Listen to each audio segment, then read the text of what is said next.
First off, would you like to introduce yourself? Yeah, my name is Jessica Mogis. I live here in Omaha. I am married to a musician and producer slash engineer, and I help manage a studio that he works out of in our backyard. And we have 2 children, 2 girls. Alright. How has your interactions with artists been different than those of your male peers? How's my interactions with the music scene been different than my male peers throughout the years? Most of the people that I know involved in the music scene right now I met in college in Lincoln. Whether they were from Omaha or from Lincoln originally, they were there for school. And that's where a lot of people began forming bands. Saddle Creek Records kind of started around there. There were 2 friends in a business class together, and they had to turn in a final project, and it ended up being a record label. And they got an A on it and decided to pursue it. And that became Saddle Creek Records. And it was all new and fast-paced, and so I am not really comfortable on stage or on camera. I tried to play music for a little while, wasn't really successful or talented in that way. I don't have a beat or a rhythm, and I'm more introverted and a little more shy. So I became more of a support back then to my friends that were comfortable. And as a female, whether that's as a shoulder or a support, mothering even sometimes, a reminder to get up and go. Like I said, my husband that I'm married to now, we began dating around that time, and I would go on tour with them, sell merch. I was stuffing 7 inches for mailers for the early days of the record label. It was really cool. And then I became a mother, and we took our daughter on tour, and she and I were the only 2 females in the bus. And so again, that was different. She kind of grew up on the road for a couple years, which was awesome. But again, that was just giving a female perspective. And so, like I said, I've never been a musician, but I've been a really big supporter of my female friends and male friends.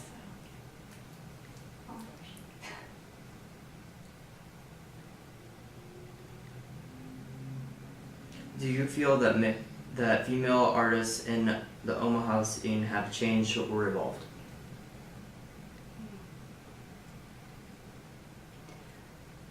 I have a lot of friends and/or I've seen over the years from going to shows back to the Cog Factory in the 90s to now.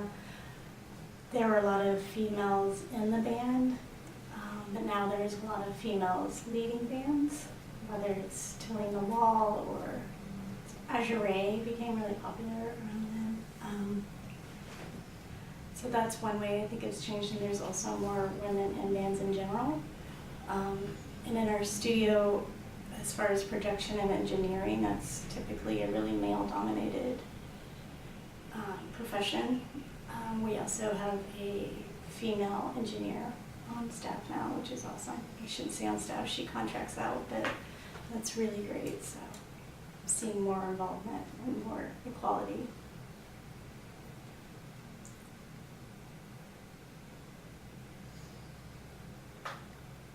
What was your favorite part of your job? My favorite part of my job now, because the studio is in the backyard, we get to keep our family together because studio hours are really long typically. And so my daughters know where to find Dad. There's always a green light or a red light, whether they can go into the engineering room at the time. So I love the proximity. And again, because I'm not somebody that will be on stage or performing, I love being in the background, and that's where I kind of shine. So I'm doing invoices and billing and scheduling through the website. All the inquiries come through me, and then I kind of feed them out or feed them on to a different manager. And that's really where my talents lie. So.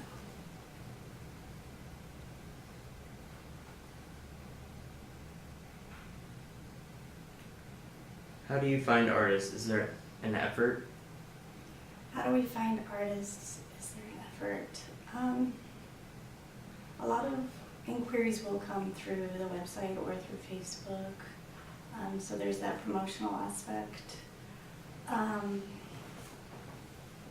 husband's name has become more well known, so he typically is working more with national bands, and they will approach his manager or approach us because of his name recognition at this point.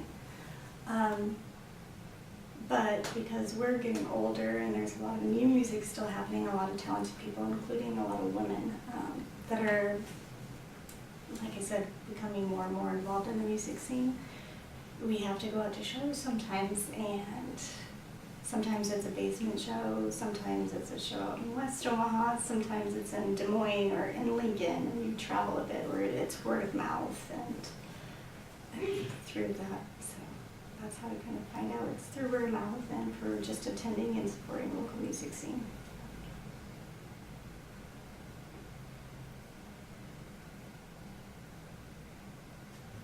How does the recording process work?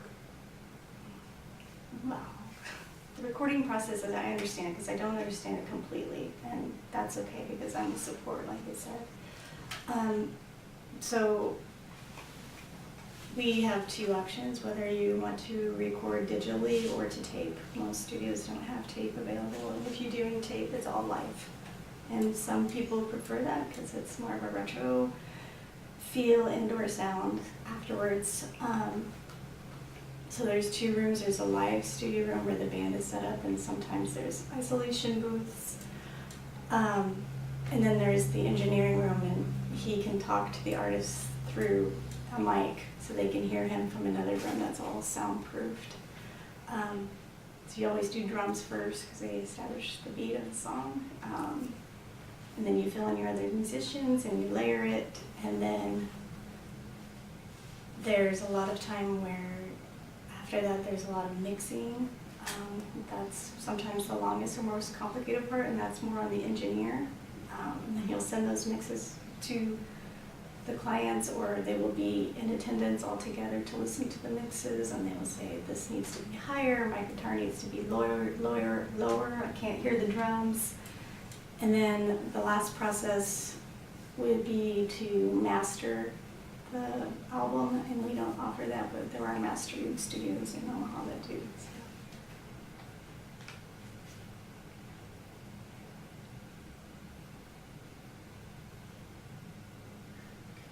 Do you feel the women in the professional aspect don't get recognized as much as a male might?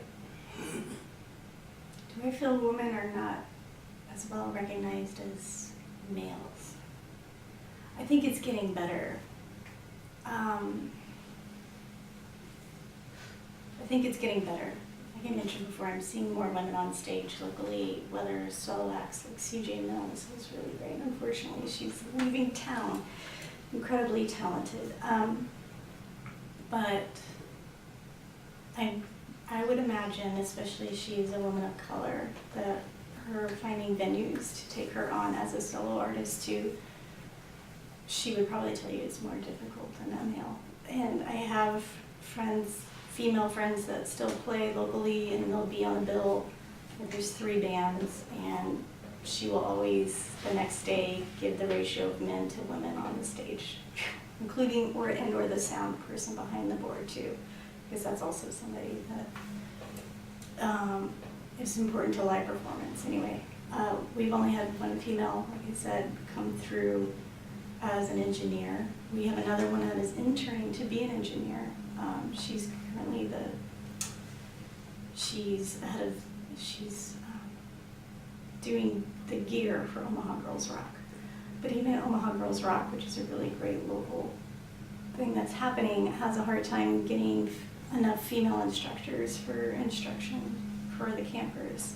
So we need like 4 bass teachers or drummers, especially finding female drummers to come in and teach the younger girls, because they only have female instructors for the camp. And that's been a struggle. You have to bring in women from out of town even. So I feel like I forgot the beginning of that question. But I feel like it's getting better.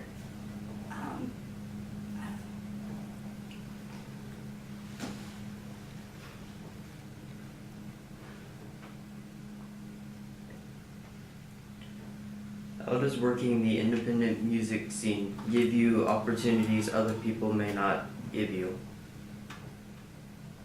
How does working with the independent music scene give me more opportunities? I've created a lot of great friendships and relationships through the scene. I've seen a lot of great music. I've traveled a lot with my husband's band. I used to own a store until just recently downtown called True Blue Goods and Gifts, and my co-owner in that store owns the Slowdown, and we hosted some shows there in terms of like having local vendors come and sell their local goods, and we had access to amazing musical talent to come and play those shows. So, and we always made sure we had women represented, not just women, but women of color, and a lot of diversity happening. So those are great opportunities. And now a lot of women and men that I've known involved in the music scene, whether in Omaha or Lincoln, have moved to other cities. A lot of them are in New York right now or LA, and they always come back and visit. But there's always someone to go see and stay with, and shows to see, and that's really wonderful to have not even just a national but an international group of friends that are supporting you. So.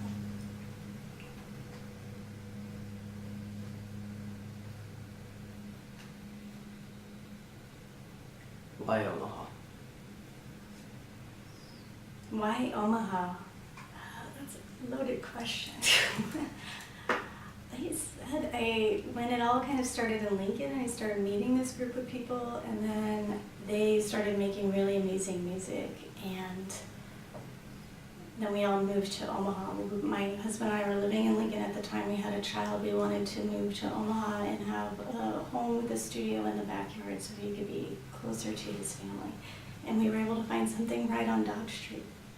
We looked at Ponca Hills. We looked between Lincoln and Omaha, thinking we needed a big property to build a studio upon. We found a property that had an indoor empty basketball court, and that's where we built the studio within that. Omaha is great because the airport is not far. The interstate is close. But I think in terms of independent music and what kind of happened here in the early 2000s with the explosion of Saddle Creek and a lot of fame that came to some of the musicians from Omaha, I don't know if it was timing and or place, and every musician that has come and worked with us, we've had like Jason Mraz stayed with us, or Julian Casablancas from the Strokes stayed with us, and Pete Yorn. They all fall in love with the city and the people, and they adore it. And so there's something really special happening here, and the cost of living is really reasonable. I think that's a big part of it. So people can work less, create more, and/or travel. A lot of friends that do musicians are in their service industry because it's easier to take time off for tour. You have to think about those things, or and it's a really good home base to create from and travel. So.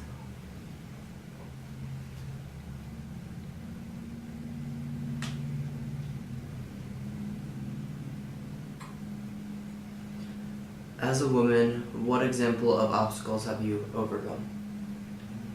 As a woman, what examples of obstacles have I overcome? Within the music scene, I find that sometimes I'm not taken seriously as a studio manager. And that could be exchanging emails with the head of a record label in London or something. Or I'm seen as just the wife, or as just the mother with the child on the tour.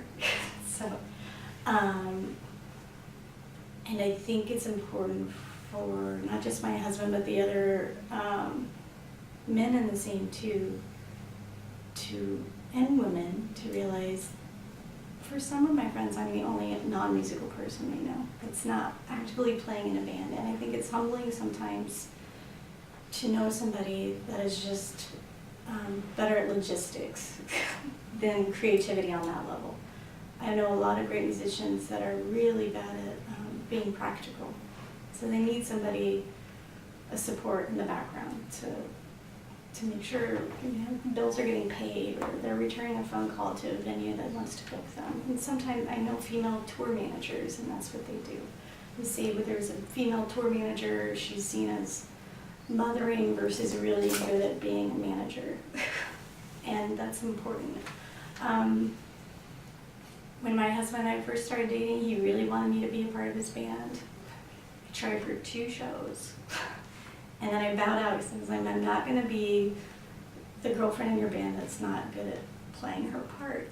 Nobody's going to say anything, but I'm going to be in this band and everybody's going to roll their eyes behind me because I can't keep the beat on the kalimba or the glockenspiel. I played 2 shows. I'm stepping out. I will support in other ways. And I think sometimes women are cast as like a mother or as mothering or less capable, especially on the business end.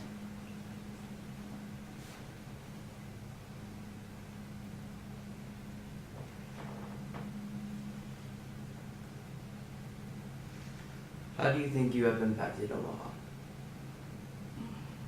How have I impacted Omaha? Well, I said before, I think it's really important to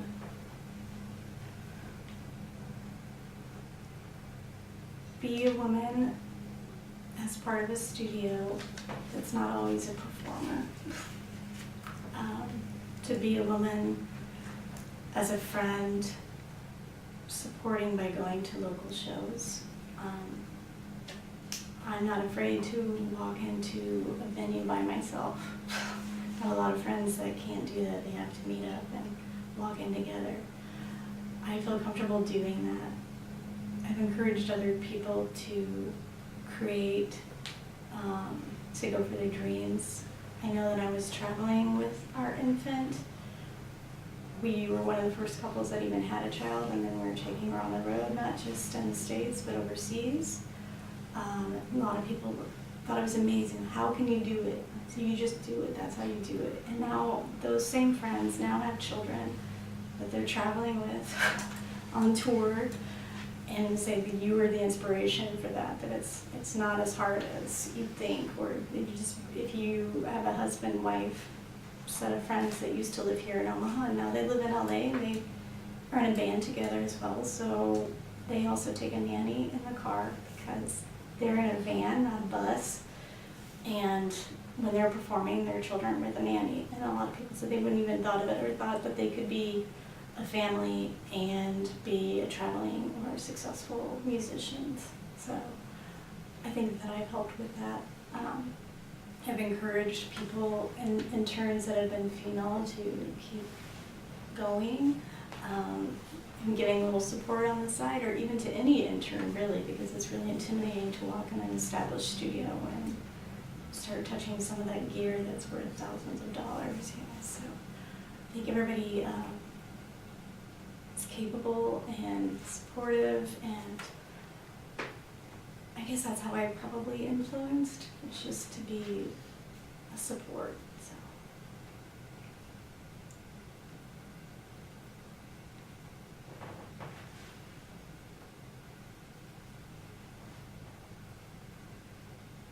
How do you think the #MeToo movement impacts you? #MeToo movement, how does that affect me? Wow, that's a strong question. It's affected me personally. It'll probably affect my daughters as they will age. We've had to have a lot of important conversations about that. I think it affects a lot of female artists and musicians because they're out on stage. Like I said before, that I'm volunteering this week at Omaha Girls Rock as a band coach, and these 4 14-year-old young women, they want their song to be based, their themes that they're coming up with, feminism, anti-violence, equality, Me Too, and they're only 14. So I think some things are definitely changing, not just in the music world, but in the general culture of being a woman, raising women. There are a lot of stories, especially within the music world, about, not that I know any locally or personally that I could speak to, but throughout history of women being mistreated in various ways as fans or as band members. And I think everybody's being more aware of the issue. This isn't like a green room with Guns N' Roses or something, like groupies, with the whole idea of groupies. I think that that's starting to pass, and thank goodness.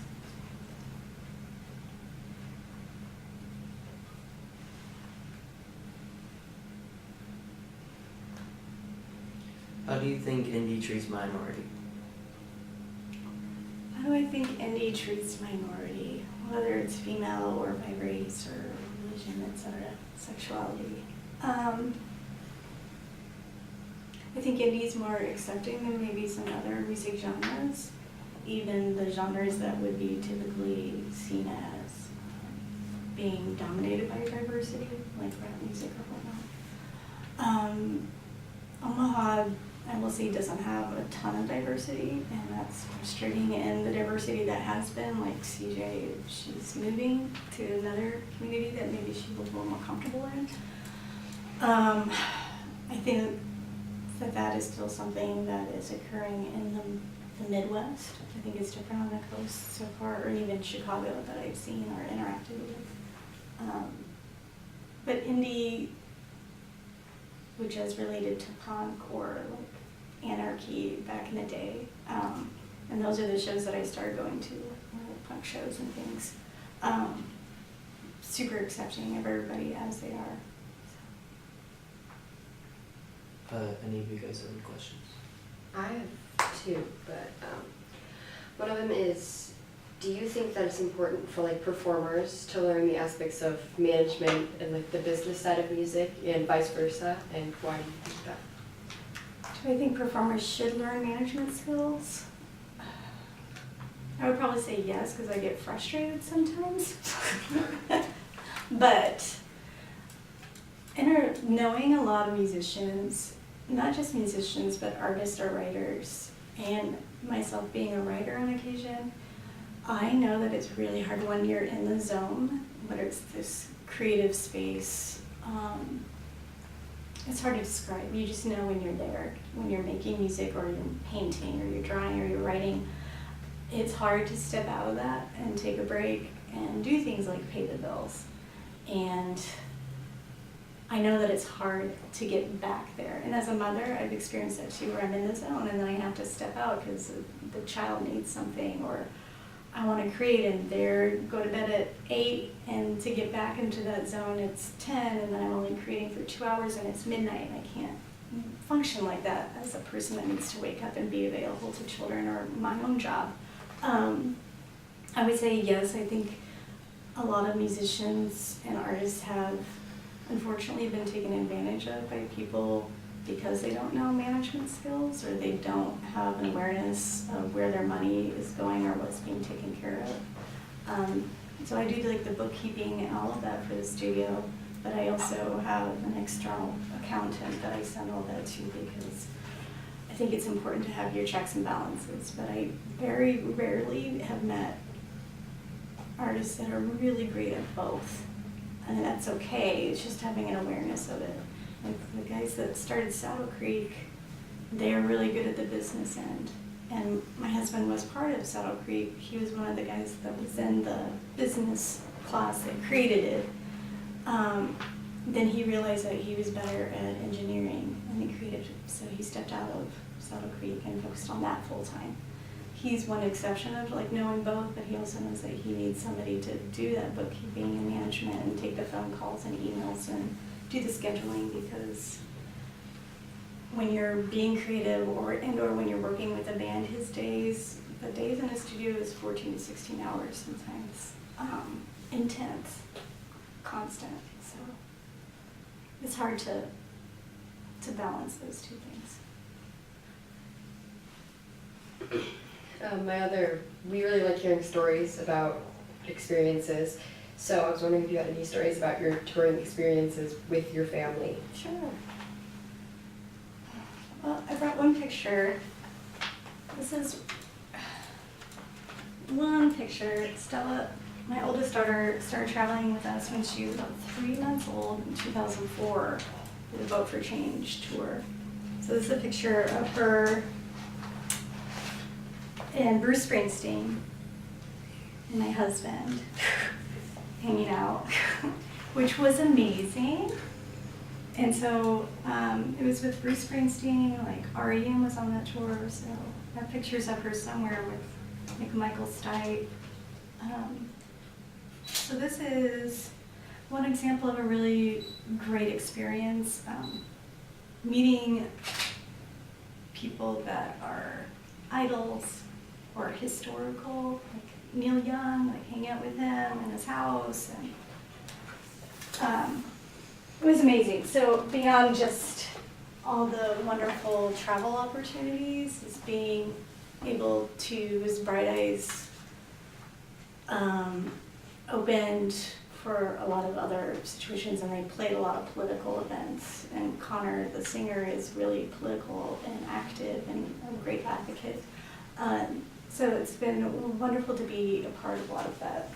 But what happens on tour sometimes is I will be outside of the bus and the security at the club or something will think that I'm like a fan that has gotten through instead of somebody that belongs there. I've had that happen, and that's frustrating. We've had a bus accident where my daughter like flew across the bus and she still has like a scar in the middle of Italy, and then we had to go to the hospital and we didn't know the language, that kind of stuff. Those are the worst experiences, but we've also had things like this happen. Taking both of my girls, and they're both a little older, to Lollapalooza in Chicago and being able to hang backstage, it's really wonderful. And with Stella, she, like I said, was on this tour for the first like 2 to 3 years of her life. She was traveling with a bunch of guys in their 20s that had never hung out with another baby, really. And so they didn't know what to do, and they all just chatted with her as if she were an adult, and that still affects and is pretty clear in her personality that in the way that she interacts with adult or the way that she perceives her world. She's got really great confidence. She's really comfortable in any space that she's in. I'm glad she had those opportunities. So that's awesome.